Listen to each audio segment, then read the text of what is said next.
সকাল রোদ উঠে গেছে, আর একটু রোদ উঠলে সমুদ্রে সাঁতার কাটতে খুব ভালো লাগে।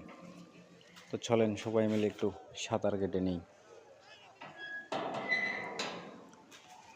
কক্সবাজারে আসলে যদি আপনি সাঁতার না কাটেন অর্থাৎ পানিতে না নামেন, তাহলে আসলে কক্সবাজার আসার আনন্দটাই অর্ধেক বাকি থেকে যায়।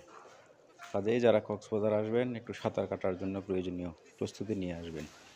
তবে যারা সাঁতার জানেন না তারা আসলে হাঁটু পানির বেশিতে যাওয়া উচিত হবে না, কারণ যেহেতু ঢেউ আসে বড় বড়, অনেকেই দেখেছি আমি সেই ঢেউয়ের তোরে ভেসে যায়।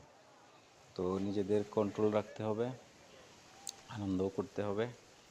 যেহেতু আমরা অনেক দূর থেকে কক্সবাজার আসি, একটু লবণ পানি নাক মুখ দিয়ে না গেলে আমাদের শান্তি লাগে না। তো কারা কারা সাগরে সাঁতার কাটতে ভালোবাসেন তারা কমেন্ট করে যান।